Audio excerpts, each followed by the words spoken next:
Ең қарапайым жасалуы өте оңай. Шоколадты кекс жасаймыз. Айрансыз, сүтсіз, формочкасыз ең бастысы. Ол үшін жұмыртқаны аламыз да қант қосамыз.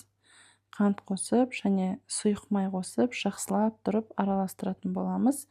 Мен миксермен араластырамын, ал сіздер қолмен араластырсаңыздар да болады. Қанты ергенше жақсылап араластырып алғаннан кейін біз осы массамызға ұнды және какао ұнтағын қосамыз. Айтпақшы, арнама тіркеліп алыңыздар. Ұнымызды салдым. Какао ұнтағын қосамыз. Және егер бар болса, қалауыңызша ванильді сахар қоссаңыздар болады қантты. Және қопсытқыш ас содасымен бірге ас содасын қосу бұл жерде міндетті, өйткені біз бұған қайнаған ыстық су қосатын боламыз. Өстіп ақырын араластырып аламыз, сосын миксерлейміз. Жақсылап тұрып миксерлеп аламыз. Миксерлеп болғаннан кейін осыған қайнап тұрған ыстық суды қосамыз және тағы да жақсылап араластыратын боламыз. Тез араластыру керек, егер қолмен араластырсаңыздар.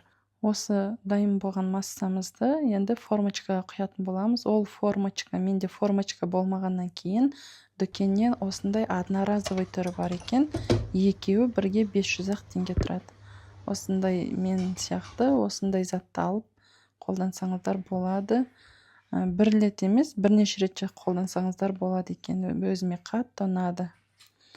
Өстіп құйып алдым. Мен бұған шоколад қосып жібердім арасына. Шоколадсыз құр өзін өстіп жасасаңыздар да өте пышный, үлкен болып, кексіңіз дәмді болып шығады. Ал егер менікі сияқты кексіңіз беті үлкейіп, жарылып кеткенін қаламасаңыз, онда бетін фольгамен жауып қойсаңыздар болады пісіретін кезде. 5-10 минутқа жауып, 10 минуттан кейін қайтадан фольгасын алып тастайсыздар. 180 градуста 30-35 минут пісіріп алдым.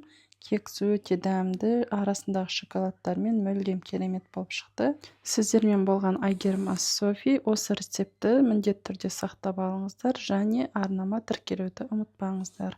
Астарыңыз дәмді болсын.